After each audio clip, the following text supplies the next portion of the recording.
Good evening, ladies and gentlemen, and welcome to Bibliomancy for Beginners. We are a day late, apologies, but we're here. We did the thing. It's on Thursday again. I'm going to let all of my hosts introduce themselves, starting with Gretchen, because she's here. Hi, yeah, it's coming to you live from Michaela's room again, even though her lower third only says Michaela Rochelle. Oh, I forgot to change it. I'll go change it. I got it. My Keep name talking. is Gretchen Homeyer from the blog My Life is a Notebook. Maybe you've heard of me, you probably haven't. I am, oh look, Michaela's face. Hi. I'm trying to find anything interesting to like explain myself with. No, I had work for a real long time today, and then I went straight into my 2 hardest classes, and now I'm just done. Yeah, that's me. I'm super tired. Oh, this is gonna be a loopy book talk, isn't it? Especially because I have so many feelings I'm not going to be able to articulate now. Oh, that's good. I don't really have feelings. It'll be great. All right, Casey, who are you? Hi, I'm Casey. I also have a blog called The Drunk Librarian, where I talk about books, mostly children and YA, because I'm a woman child. And so I guess I fit in here with these losers, who I love. Mwah. I'm Michaela. I also have a blog. Mine's thepiedpipercalls.wordpress.com, where I talk about books and comics and K-pop for the most part.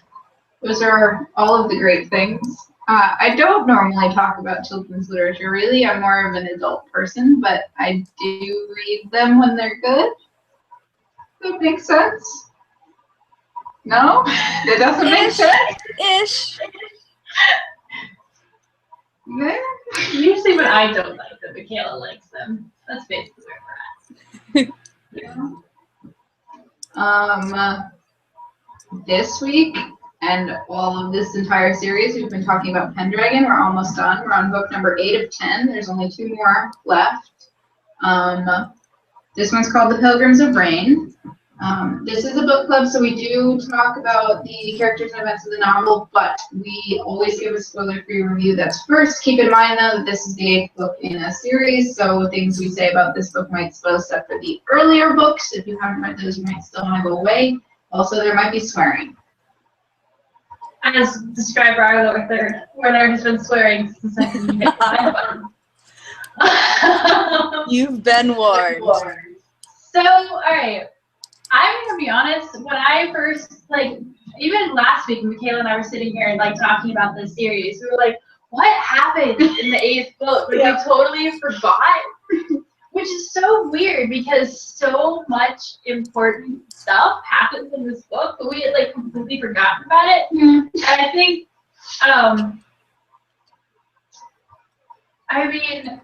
so I have really conflicting feelings about this book, though. Because, like, on one hand, like, a lot of important, great stuff happens. On the other hand, there are characters and world building that I just want to bash with its own hardback. So, as you might be able to tell, I'm more responsible for our lower third because I have feelings.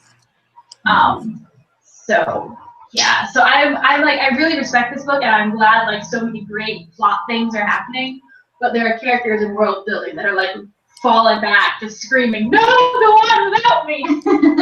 And that's Casey? I really don't have feelings about this one. I feel really bad because, like, I finished it on Sunday, and then today I write a lower third, and I wrote like 2 or 3 before I actually realized they were about the 9th book. I just finished this, and I keep forgetting what's in it. It's not bad by any means. It's just... But, right? That's, like, we forgot it, too. Like, important stuff happens, but it's, like, not. It's so weird. It's set up for the... It's, like, completely set up. Like, it's not a complete story on its own, really. Yeah. It's just feeding you seeds that are important for later, and you know they're important. Big. It's very much got like a like a bit of the Half-Blood Prince syndrome of like, there's gonna be a bunch of interesting stuff next book. No, it wasn't bad. It's just, oh, I miss the Quillen games where there was so much death and it was so much fun, and there was a lot less death and fun in this one. This was a sad one. Ooh, there was that awesome death that they're gonna treat spoilers. Sorry. And it's gonna piss me off, but whatever. Anyways, before we hit spoilers. Sorry. Yeah, for me, it's okay. For me, this book is very much a, I don't give a shit what's happening with Bobby right now. Can we get back to Mark and Courtney, please? Book. And there's a fair number of books that I remember growing up where I did that. And I believe that when I was growing up, this is one of those books where I actually skipped over the Bobby sections and just read the Mark and Courtney sections, and then went back and read the Bobby sections after. Which is why I think that I had such trouble remembering it as its own thing, because I didn't read it as it's supposed to be read. I was just like, I don't care what's happening with Bobby. What is Mark up to right now? I actually kind of agree with that. I'm like, oh, Bobby actually has all the cool stuff happening, and I don't really care what's happening. I'm usually a second her. And this one, I was like, well, the more emotionally compelling storyline is Mark and Courtney, because Bobby's just being a douche. Yeah, To an extent, I thought, until the pre-war starts, I actually did think Bobby's story was really compelling. I guess that's not really related. But oh my gosh, once it's just like, are we doing the right thing? I don't know if we're doing the right thing. I think we're doing the, it's like, oh my god, I don't care. Just start blowing things up already. You have to have the ethical questions, though, Casey. It's the core of this book. We have them in a more, yeah, okay. I really like the stuff with the jackals. Liked them a lot. They were really fun. And I like fun. Fun is I'm all 8. Yeah. I just realized this is not the back book. No, it's the inside flat cover. Yeah. Now that we've given spoiler-free reviews for the most part. Sorry, I'm bad at being spoiler-free. It's the 8th book. I think we give up on being completely spoiler-free. Yeah, it's difficult. I will read the inside flat for you guys. If you haven't read the book and would like to know what this one is, or you haven't read it since you were a kid and you don't remember the specific book like Gretchen and I didn't, this is what the inside flat says about it. Dangerous lies, ... When Bobby Pendragon first arrives on the tropical world of Ibarra, he finds paradise. As he works to uncover clues about the turning point this seemingly idyllic territory will soon face, all he can determine is that the people of Ibarra are blissfully happy. It's not long before Bobby discovers, however, that they are also blissfully oblivious. The leaders of Ibarra are keeping a devastating secret from their people, one that gives Saint Dane all the opportunity he needs to launch his final assault on Hala. While Bobby struggles to learn the truth in time to thwart Saint Dane, Courtney Chetwynd desperately searches for Mark Diamond. On the heels of a shocking tragedy, Mark has disappeared. Worse, he seems to be under Saint Dane's influence. It's up to Courtney to find Mark and stop him from making a grave mistake that could change the future of all existence. Too bad. We're going into the spoiler section now, so if you don't want to be spoiled, you should leave and come back and watch the video later. But please do.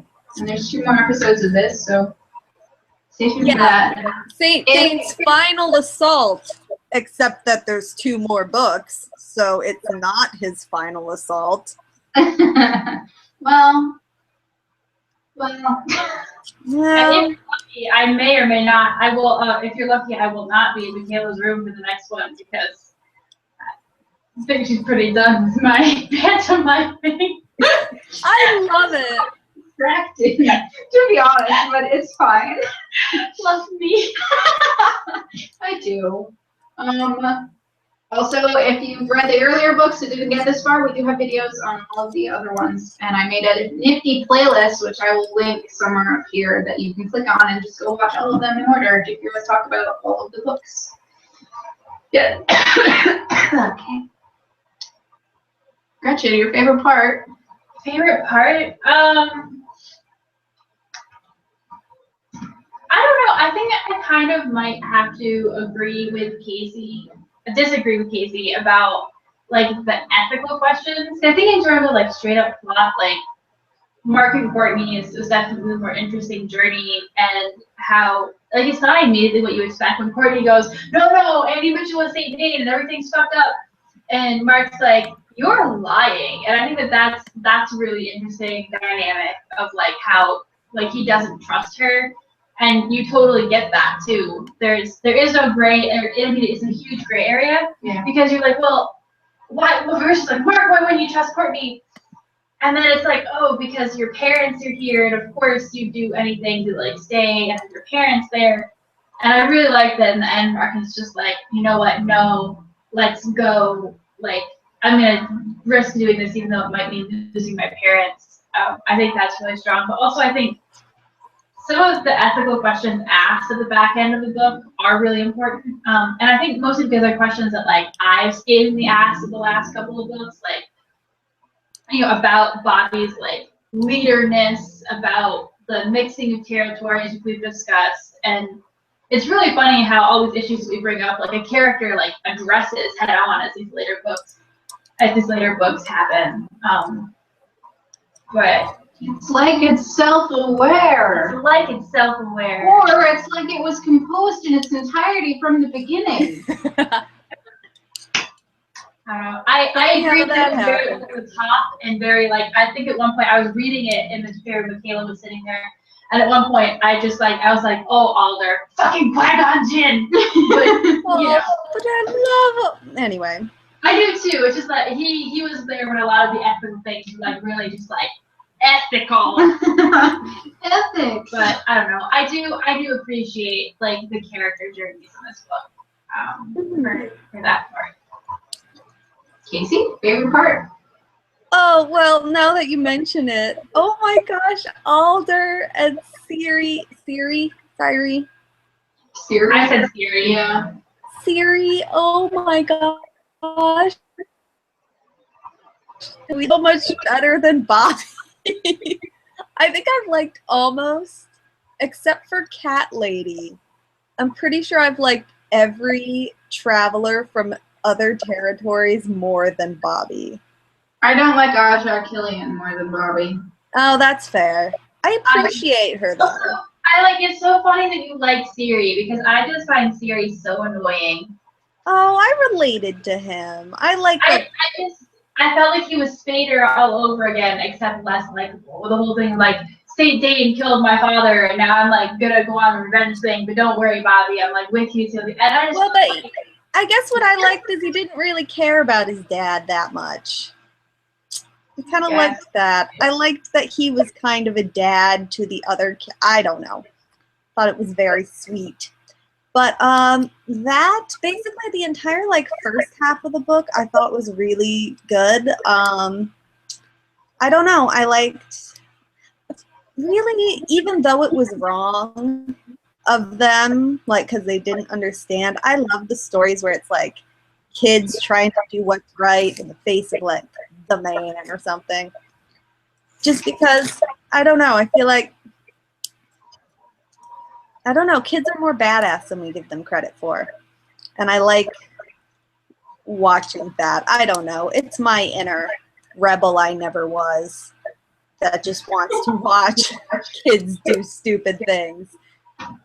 And then the fact that, I don't know, Siri's whole emotional turnaround I thought was really powerful. Finding out what Rubik's City really is. Spoilers, it's Velox, like 300 years later, whatever.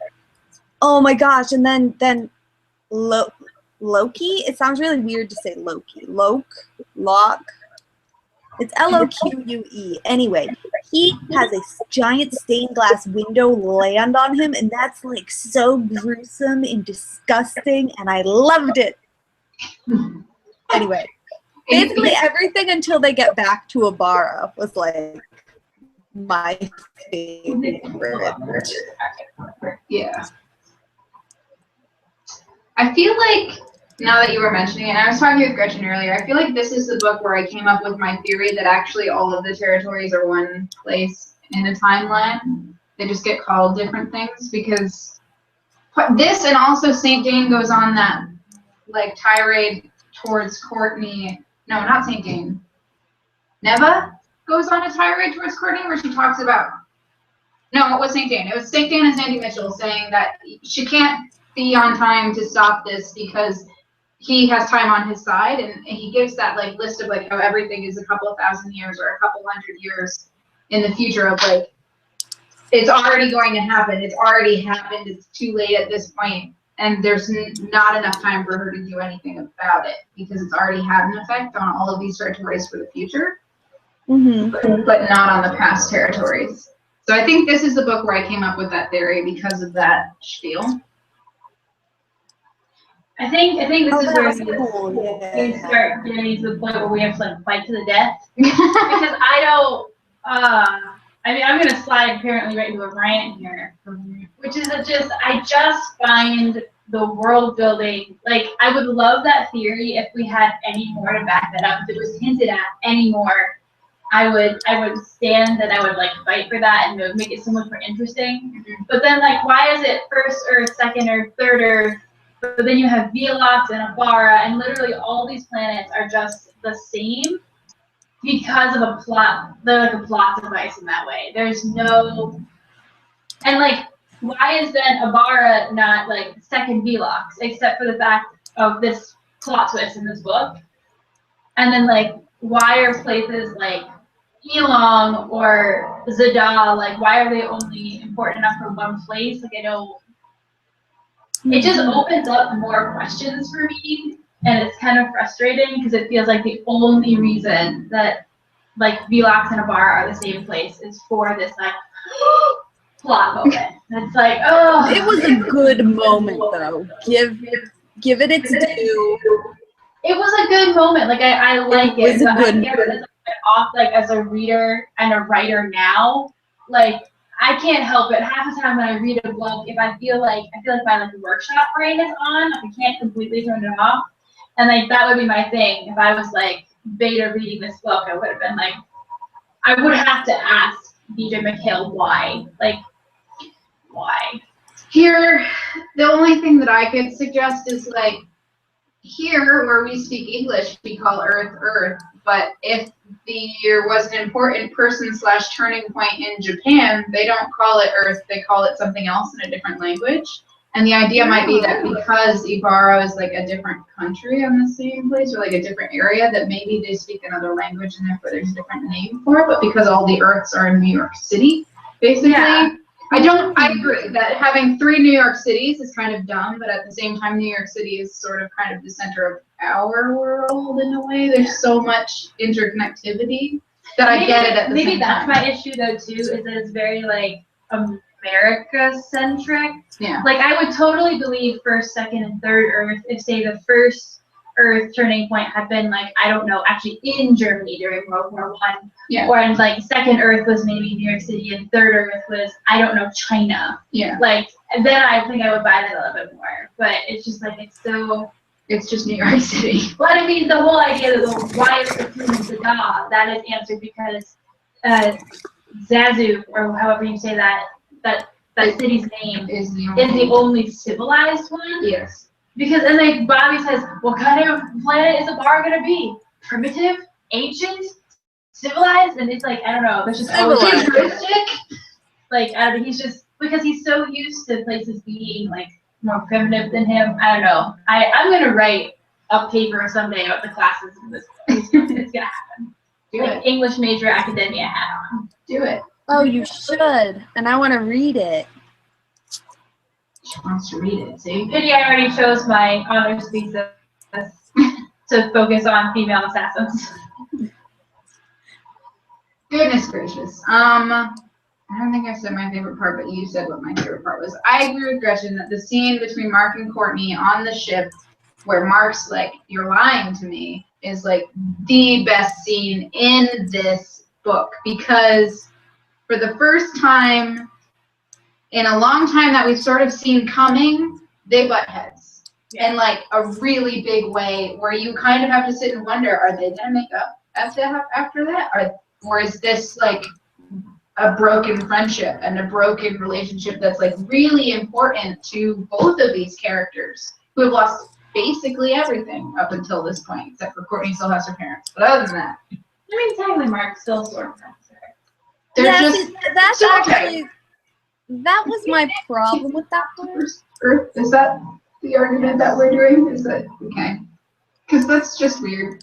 Also, about St. Dane, we did get confirmation in this one. He said they say, so St. Dane has been Annie Mitchell since kindergarten. Yeah, right. Which, I mean, time must be hella flexible for him. That's all I can say. If he can go set up his world domination dominoes and then come back to like go through puberty as Annie Mitchell. Like, he can like play with blocks. I mean, I guess technically he only needs to be there when he needs to be there. So like he doesn't need to. He only needs to be there like at school. That's so like still like 6 hours a day. But that's like. If I was planning world domination and I had all this power at my disposal, I would have sent a little child Dado to like be me in preschool or kindergarten, especially middle school. Like, what the fuck? Yeah. As a supreme dominator of all of time and space, I'm not gonna sit through middle school. Maybe that's why he decided Andy Mitchell would be a bad student, not just to like torment Mark, but so he didn't have to do the homework. He's like, I'll be a bully. They don't have to be smart. Well, like, isn't his like he already knows everything. When he then like people is like, yes, algebra. Barf numbers. I still stand by the fact of what we said last time, that if he had been a smart, nerdy, quiet kid, there wouldn't have had to be. Again, it's another thing that if we had actually planning this from the beginning, he would have done that. Then to be would friends never with have had to like be thrown into a ditch. They would never have to have this like great change in personality because he would just like have been there. Yeah. I mean, I for one would have felt a lot worse if all of a sudden like this great friend's other acolyte and all of a sudden just been like, whoa, St. Dane. The whole time. Though, to be fair, that's a way bigger time commitment. Like, maybe St. Dane was just not feeling it. Like, he wanted to... He would have to have been on Second Earth a lot more often if he hung out with Bobby. But then he would have already been, like, so attuned to Bobby. I don't know. He's kind of arrogant. He kind of thinks he knows everything there is to know about Bobby already. That's fair. I still stand by as Hollis. No, I think it would be great, but... As Hollis Hitler. Do we go back in time and kill baby St. Dane? Is that a good idea? We don't know where St. Dane's from, though. He seems to exist out of everything. I just sort of assume he's from Earth, just because all the important things seem to happen with Earth. But that's kind of an awful way to think about it now that I say it out loud. Hmm. Yeah. Yeah, that was my favorite part. We talked about it. We talked about St. Dane rant. Though I will admit, one thing I don't love about the Mark and Courtney thing, it's really, really good until it gets solved. I kind of thought it got wrapped up really, like, it's so intense, and like Courtney's holding the gun on him and you're like, oh my gosh, she might actually kill him, which, I mean, you assume she's probably not gonna, but like the possibility is there. Like, this story, or this series has the possibility to go dark. We've already watched some kids die in pretty horrible stained glass windowy ways. But parents show up, it's like, Courtney asks one question and then, oh, there we go. Cut the Gordian knot, it all unravels, or whatever. That's not how Gordian knots work, but it was just, it felt very easy. Yeah. And I found that I disappointing. although I mean, it's not because like they, as I say, like he's already sold his stuff to Kim, so technically none of that really even mattered. Like even if she shot Mark, like it didn't matter because Kim already had like access to all those materials and stuff. So as much as I agree with that, I do think that it was just a, you know, she held up the gun, they saying, why can't we be friends? And then she put the gun down.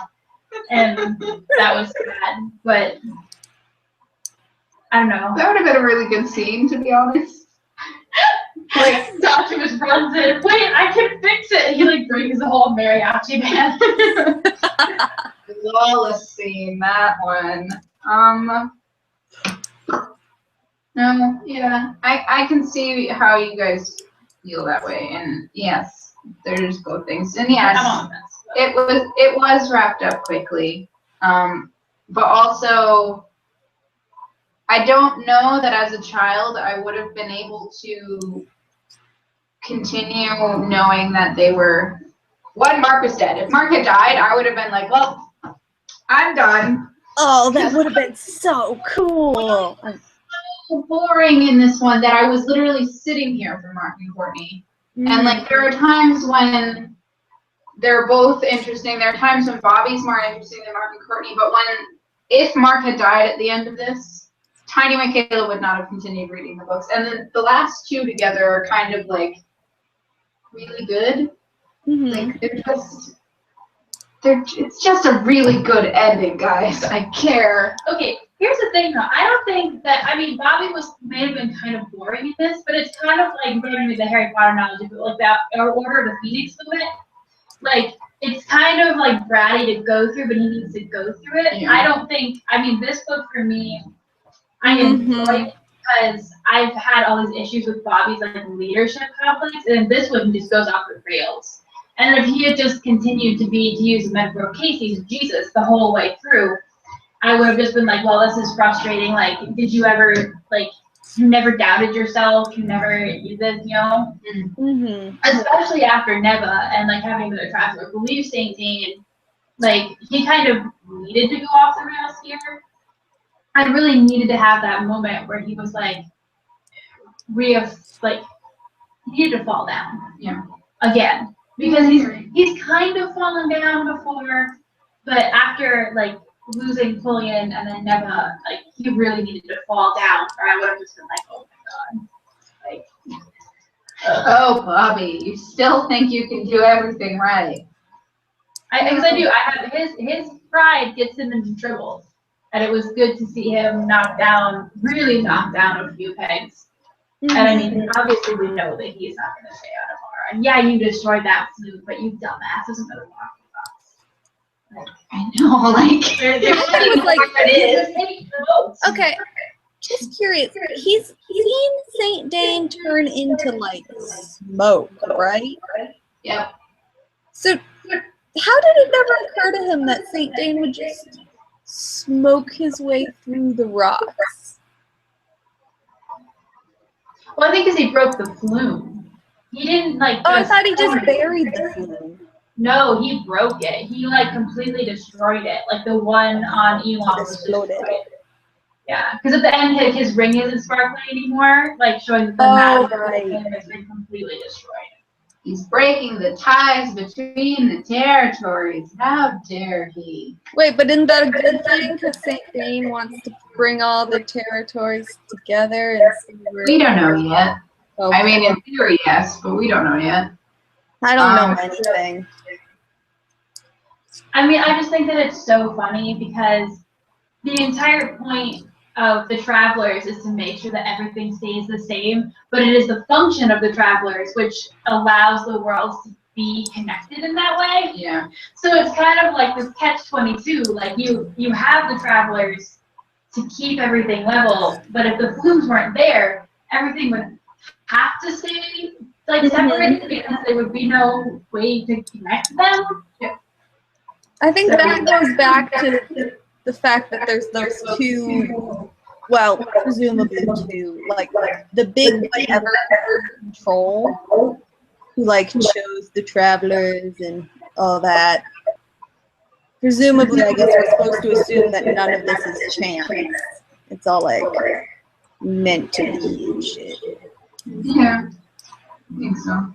I also just realized talking about this that this is the first book. St. Dane also mentions how Pendragon would be the first to fall, and it technically was. And what we thought was a success at the beginning of this series was not actually a success. Because Well, it was, just Bobby undid it. Yeah.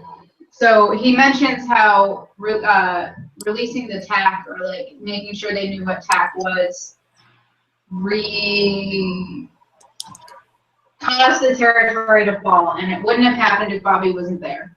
In the same way that the Prince Sons Da wouldn't have died if Bobby wasn't there. If Bobby wasn't there on Pendragon in that first book, it wouldn't be in the situation that it is now. And I just really like that St. Dane played the long game there, and he was like, you thought you won. You didn't win. You thought you did, but you didn't. And not only did you not win, but it's your own fault that you fucked up. I agree.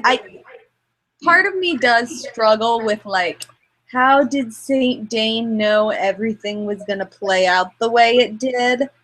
But I can appreciate a good plan. It was a damn good plan. I mean, I think St. Dane was pretty damn good at chess. Like, he has, like, he wants to win, and he knows all the ways he can manipulate people into getting there, and so that he, like, and he is really good at anticipating Bobby's moves, and he is really good at, like, knowing Bobby's personality. So, I mean, I can totally believe that he'd be like, well, when presented with this choice, Bobby can pick A, B, or C, but based on my information, I think he'll pick A, and he has gotten a lot better at that, actually, as the series has gone on. Yeah. Because he spent more time with Bobby. For watching Bobby and studying Bobby. Yeah. Although, I mean, same thing when he flies away and he's like, oh, yes, Bobby has given up. And I'm just like what? Like, do you not think that he still has his traveler ring? If all of a sudden, like, they were to send him a message through that thing, or if someone went to Velox and took a boat and was like, dude, nah. Yeah. He'd be like, okay. I don't know. The ending just seems really ingenuine to me. The ending is also third person with St. Dane and Neva. Yeah. You never had that. Teleo. Woo, Yeah. plot twist. Plot twist. Yeah, that was me too. Yeah. Oh my god. Which leads us to believe that Neva has St. Dane's power of shapeshifting as well, because Bobby knows what Neva looks like. Leo and Neva and everything. Well, I mean, St. Dane did tell Bobby that he could teach him that if they, like, join forces, because it's just, Bobby just doesn't know how to do it. Yeah, that was a good plot twist. I approve of that one. Snaps to that one. But yeah, no, I agree. But that's also what bothers me about the ending. So all of a sudden it's like POV jump, and I'm like, wait. I know. Well, to be fair, like, I get the feeling that this one and at least part of Raven Rise were like the same book, because it feels like it ends at a really odd place. If this was television, this is one of the to be continued 2-part episodes. Because the next one begins with a bunch of point of views that are not what we're used to, and it just, it's weird. It's weird, not bad weird, just I got the sense that maybe he was like, oh, this is too long for a thing. Like, sort of, Thrones did. The books, not the series.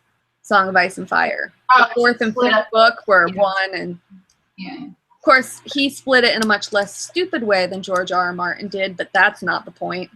Yeah, because I mean, I think there is a natural, like, rest here with Bobby saying, I give up. Mm-hmm. So it's, and that's not what bothers me about the ending. It just seems that it's just like all of the assumptions, like Bobby assuming it's over and he's done, and just giving up, and then St. Dane being like, yep, Bobby's giving up and he's done. It just doesn't, like, they've fought for so long, and it's such a wide network of people involved in this now. Like, because Bobby only trapped himself there. So like, and you're not, I mean, Siri's such a hothead. Siri hears one thing wrong. Siri's gonna be like, "Rrr!" Laura would come through Bibliomancy and beat Bobby to death with a stick and be like, She just beats him. You dumbass. What are you doing? all this time he's Oh, been I miss on Laura. an island. You asshole. I believed in you. Or, oh my gosh, yeah. I'm gonna have so many feelings next book. No, but I think that the ending to this was very much a television to be continued Yeah, ending. That's what I it is. agree. I agree. Mm-hmm. Not that, That was like, the best cliffhanger I think the series has had. It's not cliffhanger necessarily, just leaving you with questions and like a sense of unease. Maybe more like a season finale.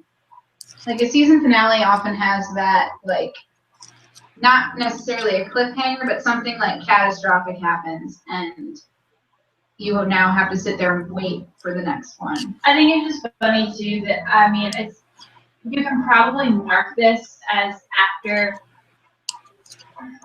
I mean, it's kind of happened, but with the first ones, they were such single episodes, and you would get to the end of the book and it would feel resolved. Yeah. And you would know that if you picked up the next book, there'd be more questions that would be answered, and like the story would continue. But you could stop right there, and as like Michaela's saying, like it gets better as those books have come on. Like it's harder to stop at the end. Yeah. And it's definitely becoming more of a flowing story rather than a very serial story. And like it shows. And that's why we're picking apart this ending so much. Because usually with series, this kind of an ending is like a norm, I think. Yeah. The very long series. But it's something that hasn't really shown up until No. I mean maybe even this book. Yeah. The Quillian Games was I mean you could that had like the like what's gonna happen with Mark and Courtney sort of ending, but that it wasn't like with Bobby and it wasn't like the whole story. And Mark and Courtney are kind of a subplot until this book. Yeah. Yeah. Then they become the plot. They are the plot. again. Hey man. It's very Mark-centric plot. None of this bad shit would have happened if it wasn't for little Mark, little whiny cute little Mark. Yeah. Oh, Mark. Marky By the way, it's a really, really small nitpick, but was anyone else really annoyed by Courtney in First Earth and all of her like, I'm not like getting angry at all the men all the time and refusing to wear dresses? It was just like, oh my God, Courtney. First off, bigger picture. Second off, you're a bitch. And third off, like I hate that character. That I don't know, because there's nothing wrong with a tomboy character. But, I mean, we've all seen the athlete who hates dresses, but it's okay because she's so pretty it doesn't matter what she wears, and insists on wearing pants and, oh, how unorthodox and revolutionary. It's just like... You know what's funny, though? It's that, I mean, again, even though they're getting more complicated now, it's still a children's book. And this is not anything against male authors writing female characters in kids' books. But I sometimes feel like when they go for like those female feminine moments thing, they kind of overcompensate. And they're like, oh, I will make sure, and this is a good thing, but they're like, I will make sure to try and write like what I think is a strong female character, which is fine. But I just honestly see this trope and this like kind of event happen so much more in kids literature written by dudes. By men. Yeah, that's absolutely. not like I totally like thanks for that, guys, because I'm actually angry at the reverse. But it's just funny that is the character that comes up again and again and again. It's a little token-y too. I don't know. Do you think that there's a reason for that? Like, why the tomboy character? Why that character as opposed to, like, there's either the tomboy character or the, like, really hot, preppy, normal girl. Well, I mean, this series is sort of for nerds. Nerds don't really like the cheer captain. assumption that the girls who would be reading it are the tomboy girls, and I refused to wear dresses until I was 12, and now I wear dresses all the time. I'm wearing one today, but before I was 12, I wouldn't wear dresses or skirts at all. I was that kid who, like, my mom was like, you need to wear a dress to go to church, and I was like, no. No, I don't want to. I want to wear pants. Oh, adorable tiny I Michaela. wear sweatpants until my mom made me cut my hair to here. And I went to a restaurant and I was mistaken for a boy, and I wore dresses until my hair grew out. Not because there's anything wrong with being a boy, but because I had 2 younger brothers already, and I was like, no, I am the girl. I am the girl. I am the oldest, I am the girl. Like, I think for me, it was not wanting to seem weak, and girliness was weak, so looking pretty. That's an annoying attitude. No, I know. I hate that, man. Sorry. And I don't think Michaela was, like, socially endorsing that, No, but I would like it. I mean, I would say that a lot of tomboys show up. I think, okay, and this is not like not all men, but like people, whether they are female, male, whatever they identify as, the characters that they write are often the ones that they can most closely identify to. Mm-hmm. And so sometimes, not blanket statements here, like authors will write characters that they know they can write the best. So, I mean, it often makes sense that straight male writers will tend towards like maybe some more tomboy girls, because they can write what they know will be more genuine characters. She likes sports. Yeah. I like sports. I can because they can break that. And also, I mean, if they like sports as well, that would have been more of the girls that they would have hung out with. Yeah. So I mean, this isn't like a blanket statement. It's just like a personal opinion of how that. I would agree that they would. It also might be. I mean, in theory, it could also just be an inability to look at girls complexly. That there is either the tomboy character or the preppy girly girl, and that there is a medium. And it's not necessarily a failure to think of girls complexly as a failure for creating that character that's that complex. And I don't think, I mean, knowing how Courtney has been characterized throughout the series, I would think that this is how she would react to having to be in the 1930s. Like, that is how she would react to it, but it also is that she's a tomboy character and not a more complex character. Mm-hmm. I don't think that I would have not believed her if she was fine with putting on a dress. I do believe she would have been bitchy to all of the men who were looking down on her, though, because she does that now in modern second Earth. So, yeah, it might just come down to me not liking like I am the don't know. Yeah, it might just come down to me finding Courtney really annoying in general, which is not fair. I mean, she is kind of annoying just as a human being. I definitely think that she's growing, especially in the way that, like, in this book, she was like, yo, Bobby, like, snap, snap, let's go.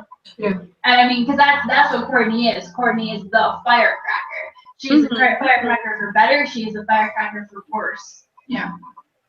And that, at least she continues to be true to that. She is consistent. Sometimes the series is long, all of a sudden characters get like wonky for no particular reason. Like, I don't know. I read I stopped reading the House of Night series, which is like this vampire series that went on like 15 books. And it was just like, what is happening? That's why I stopped reading the Vampire Diaries, for a similar reason of, like, 6 books in, my favorite character, for plot reasons, had to switch his personality back to how it was at the beginning of the series, which was kind of an asshole. And, like, I like the kind of asshole character, but he had grown into, like, a more complex character and was, like, plot device forced back into that original role. And I was like, I can't keep reading this now because you just ruined all of the things I enjoyed reading about. Like, that character growth is important, and you just backtracked it because you wanted to? There's one good thing about this series is that the characters that we see again and again and again have stayed true to themselves but also grown. Yes. And I mean, considering this has spanned, 14 to 17 for Bobby, and so for Mark and Courtney as well, it's really impressive that, like, one of the things we say you know, for better or for worse, you know, we hate Bobby, we love Bobby. He is learning and he is growing. Hate Courtney, love Courtney. Yeah, hate Courtney, love Courtney. Love Mark. Love Mark. There's no hate Mark. There is no Mark. You're doing something wrong and you don't even know it, Mark. Why? Precious cinnamon buns, too good for this world. Must protect. Must protect. Oh, Yep. Too good. yeah. You know. Poor Mark. He's like the butt monkey. You can never hate the butt monkey. Oh, he just gets screwed over so much throughout this series. It's so Mark, sad. if you had just a different friend. Yeah, I know. Another different friend. It wasn't Bobby or St. Dane. Oh, Mark, if you had friends. Oh. Mark, if you could have been a functioning member of society. Poor I Mark. mean, St. Dane would have found another butt monkey. I really honestly don't think that St. Dane choosing Mark really had anything to do with Bobby. I think Bobby and Mark being friends was like an added bonus. And he probably still would have picked someone close to Bobby to add that personal factor. Hey, for all we know, St. Dane specifically made Mark's parents meet and fall in love so that those genes would make Mark's... Okay, now. I'm trying to find a way to turn St. Dane into a It might supermaster. be true. We like actually though. St. Dane I know. in the middle of their first date and he had to play like matchmaking. He was like kiss, kiss. I want the prequel to this story. The R-rated prequel where he's just sitting out there. I hope that in the future we can play more Until Dawn because that was me with Chris and Ashley like so much. I was like kiss. Now kiss. Oh, the next book is the shipping book, so I'm gonna be excited. There's so much. There is so much to ship. The next book was devastating for me. I believe I almost cried. I don't know if we've gotten to the point where I almost cried. but Probably not. I'm still at Ship Central. You'll probably really love it, Casey, knowing what you enjoy in books. Yay! I'm gonna be honest. I know how the series ends, but my knowledge of like book 8 to 10, like it got super smushy. And I think it's because by this point, child Gretchen was like, fuck. What's happening? Like my brain didn't know how to process it properly, so it was just like, this is not worth storing in the memory bank. Delete. Yeah. 8 and 9 are definitely companion books. Like, I can understand those being mushy. 10 is definitely a continuation of 8 and 9, but it's also its own thing, I think. So it's like double episode season finale. It's gonna be really great because like for all of next episode, Michaela will just be sobbing, and like we'll have to carry on the conversation. I'm gonna be so happy.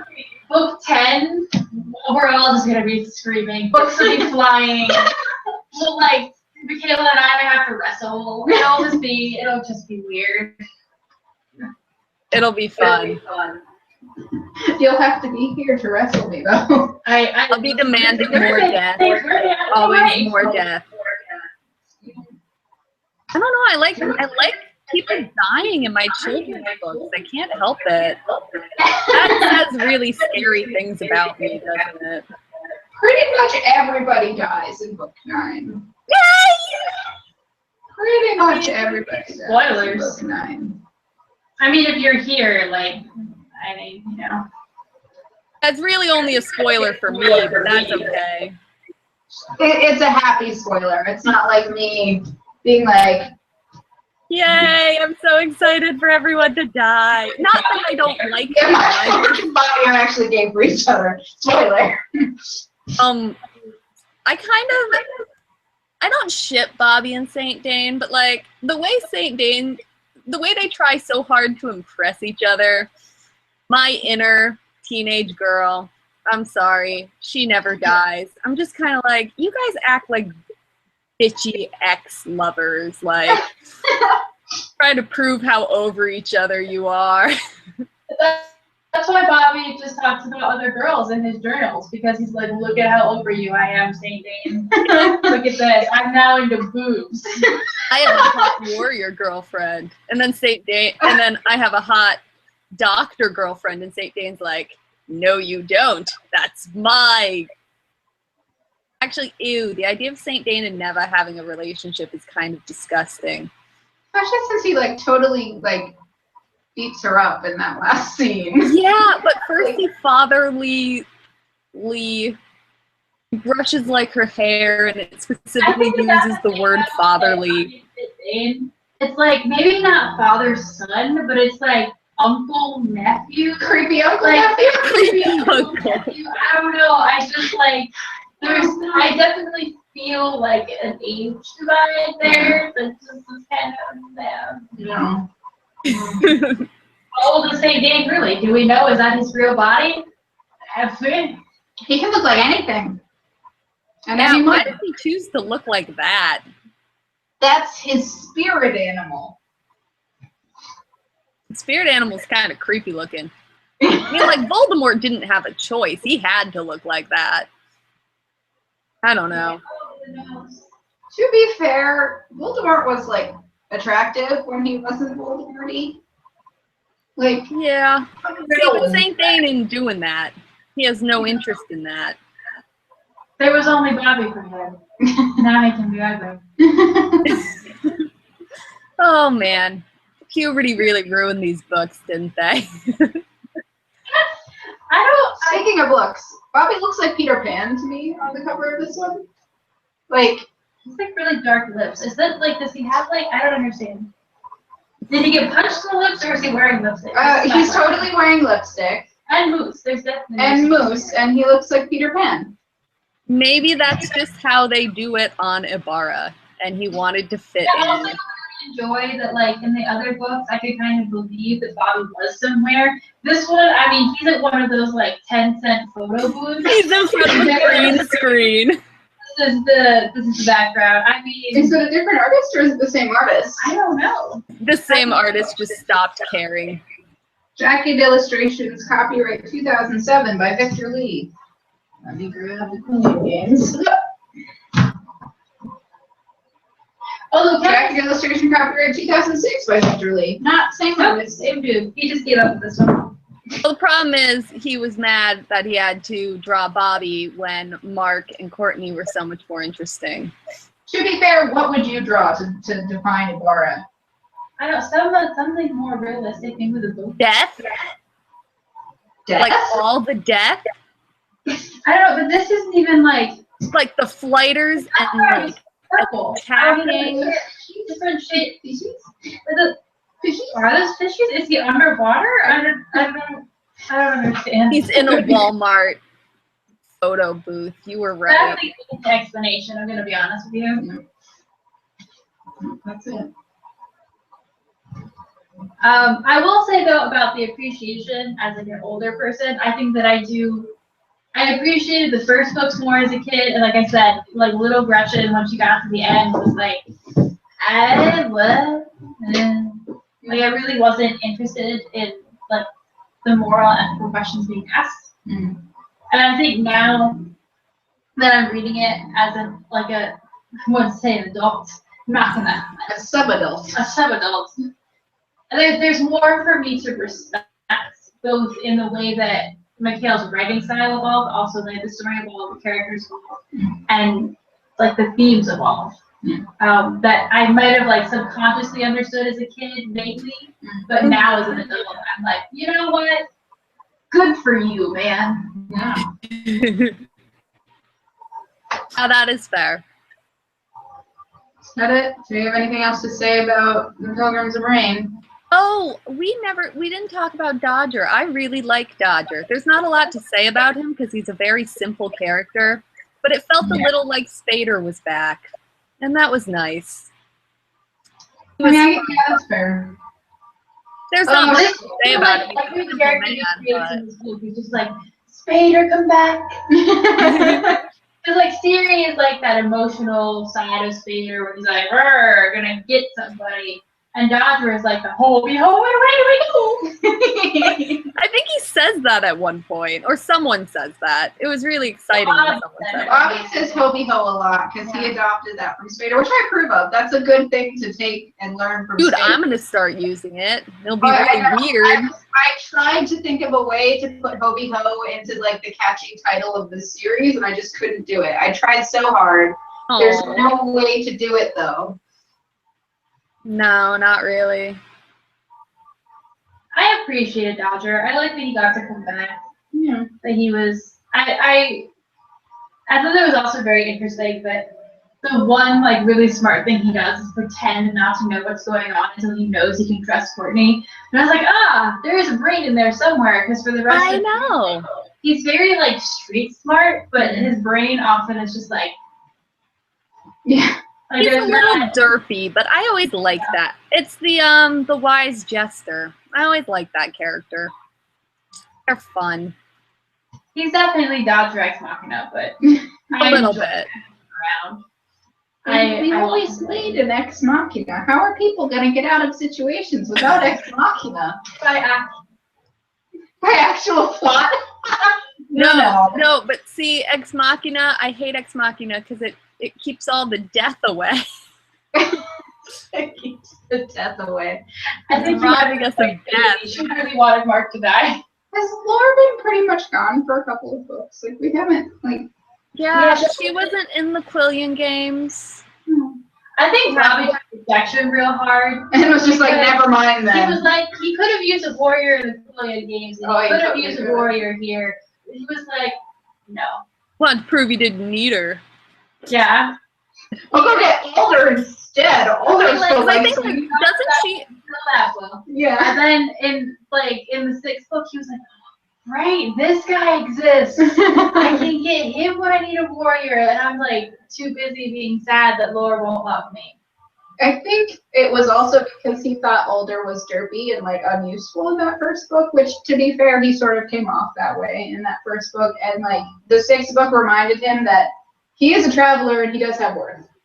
He's not just like a derpy bumbling fool. But Like, I mean, to be fair, in this one, Bobby knew that he needed a general and not a warrior. Yeah. And Alder is a warrior, but he's also a general, and that's what came in well in this book. Whereas Laura would have been like, yeah, I'll go fight the people, and Bobby would have been like, no, you have to like get the troops mobilized. there's more that needs to be done. Yeah. Also, Alder is adorable. I hate the word bae. I don't even know what the word bae means because I'm an old woman, but I Before think it anyone applies else. in Alder's case. Right? Before anyone else, babe. Oh, that's what it means? Yeah, it's basically a way of saying that guy is the best thing ever, and I love him more than anything else. Oh, I thought it meant something along the lines of cute. Oh, well. It always seems to be It's describing cute. people use it to mean like the one that I have a crush on a lot. Oh. Well, you know what? I stand by it. Alder is annoying tween phrase. There was something small that bugged me, but I don't remember what it was, so it wasn't that important. It had to do with like the way people were talking. Somebody said some word that I just went, no person ever in their life has ever spoken that word out loud. This is only in cheesy rom-coms that this word comes out. It was like, I think it was Courtney too, or something. Like it was like a golly, like not even like first or like bad old slang, but like just a really bad slang word of modern times that was said. And I don't remember what it was, but it bugged me. Oh, like something that dated it really bad? Yeah. I mean, Bobby made a couple of really bad. He does it a lot. I where really he wish you does remember. that, and I'm just like, what are you saying? What are you trying to do here? Bobby uses the worst slang ever, though. Like, for real. Don't forget, he was a flip kid. Oh, What a flip kid that one. And that wasn't Bobby, that wasn't Michaela, that was whoever wrote the jacket. It was several jackets. Several jackets.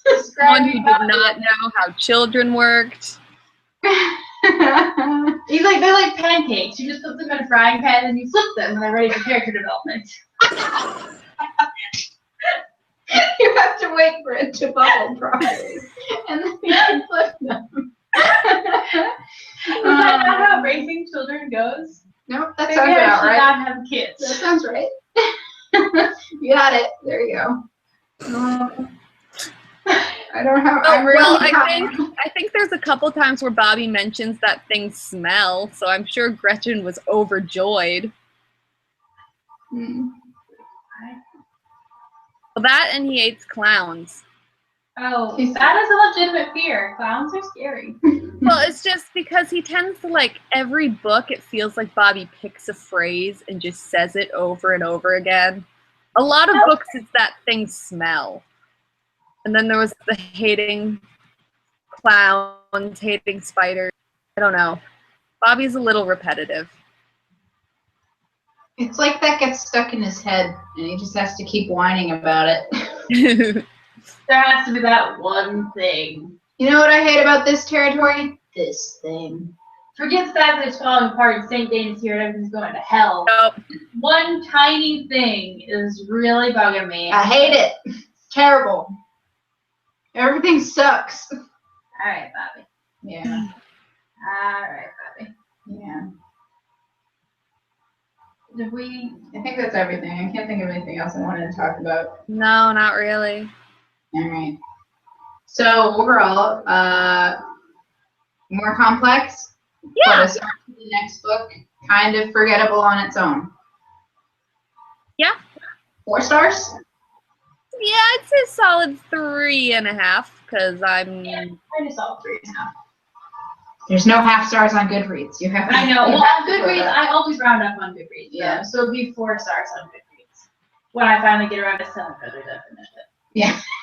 Looks at Goodreads. I'll tell you when I feel like it. You don't need to know right now what I'm doing. Sometimes you can update your reading progress right after you do progress in a book, then forget you friended the professor you're reading that book for on Facebook, and he comments on it saying, you better have made progress, and you're like, what do I do? Do I comment? Are we friends? Are you my professor? Chris Holmes? What are you? Oh, why would you do that? Because Chris Holmes is a god and I found him.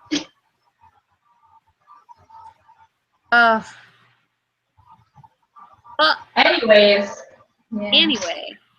look forward to the next book. Michaela will cry. It's going to be on Wednesday of next week, hopefully. We don't need to push it again because Gretchen's going home this weekend. So she can't do Monday. And Wednesday is the next day that we can do it because I work until 10 o'clock on Tuesday. So it'd be way too late to do a book club on Tuesday. Yeah. So If I can get my homework together on Monday. I'm done with everything at 6:45. So it'll probably be like 8 o'clock-ish. Yeah. Yeah. Yeah. Is that okay with you? Okay. Yeah. Should be. Yeah. You know my wild and crazy social life. You never know. I know, you got classes and stuff. I only have one in-person class, which is super nice. Man, online classes are way better. I'm jealous. Yeah, no. Take online classes if you ever can. It's so much nicer. Alrighty. Oh, and we have a fabulous announcement. And so on October 2nd, we will be doing, and by we I mean definitely the original Bibliomancy crew, which is Michaela, Taylor, and I, maybe Casey if she wants to drive up and join us. We'll be doing, we don't have a catchy name for it yet. I'm letting Michaela do that because she does it so well. I put it in my planner as Drunk Book Club. So October 2nd, we'll be reading, we're going to do hopefully 3 of these, all of which will involve alcohol, and at least me, Michaela, and Taylor at the same table drinking said alcohol after having read a book and discussing this book. So on October 2nd, we'll be doing my pick, The Daughter of Smoke and Bone, with some form of alcohol, cheap alcohol, because that's not what any of us can afford. Mm-hmm. So yeah, this should be 80-year-old port? yeah. Well, that's Taylor's. Probably. actually. The Yeah. pretentious one. He had me try this before, and I went, this tastes like cough medicine. I don't like this. Did you make him cry by saying that? No, he goes, it does kind of taste like cough medicine. I will probably supply either some kind of cheap wine. Probably. Mm. I have this blush wine that tastes really good. I do like wine. You guys are way cooler than I am. I drink cheap flavored vodka in juice or soda. No. If it comes with like a cute little umbrella and tastes like fruit, I'm a very happy I person. agree with that, but sometimes I don't really do hard alcohol. Anyways, that's something to look forward to. Since we are all 21, and that's cool now. You can market that alcohol is a thing. Yeah. So other 21-year-olds, drink responsibly, kids. Yeah. Do it around a table with friends you trust, and don't go outside. No. That's a responsible way to drink. Yeah, No, no, that's like- actually super good advice. Really don't go outside unless you have to. No one wants to see that. You don't want, no. Just don't do it. Anyways, should we be shouting at our stuff? Yeah, where can people find you, Gretchen? They can find me sober at, sometimes. My Life is a Notebook is my blog. It's adkwriter15.wordpress.com. I am adkwriter15 on Twitter, Tumblr. I'm on Facebook as Gretchen, or as My Life is a Notebook, and I'm on Goodreads as Gretchen Holmeyer. That is one thing. Easy. I am at thedrunklibrarian.wordpress.com. I'm not really all that drunk. I'm slightly more coherent, probably just as bloodthirsty. So if you enjoy that, The Drunk Librarian. I'm not a librarian either. It's a lot of lies. But Librarian in training. yeah, someday, as long as they never find that blog, because It's not as catchy if it's the sometimes drunk librarian in training.wordpress.com. the information studies student who really doesn't enjoy alcohol WordPress. doesn't have the same ring. No. Also, I think there's like a character limit. Anyway, but that's where you'll find me. I hate John Green, so if that makes you either really happy or really angry, I like it because it's a controversial statement. Gets the butts in the seats.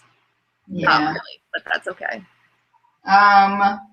Okay, for me, again, I have a blog called thepipeppercalls.wordpress.com where I mostly talk about books and comics and K-pop, although K-pop has been the most rare thing on there, followed by comics, followed by books.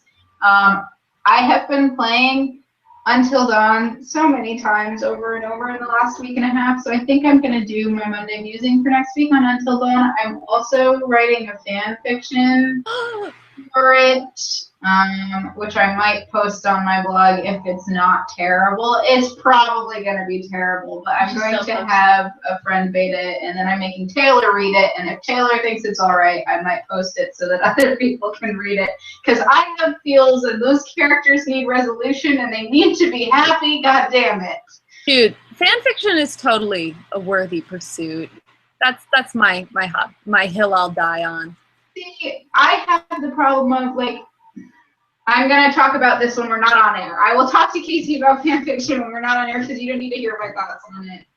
Right, sorry. It's all right. We'll talk to you guys later. I'm at Pied Piper Calls everywhere. I didn't mention that. Just at Pied Piper Calls. All of the links are in the description. You just have to click them down below, and that'll be great. Also, you can tweet at us, and you can comment on this video to, like, take part in the discussion and let us know if you want to see something or if you want us to do more or do less of something. Let us know if you're excited about Drunk Book Club. Talk to you guys next Wednesday. Bye. I need the mouse over here. Ah, okay, bye.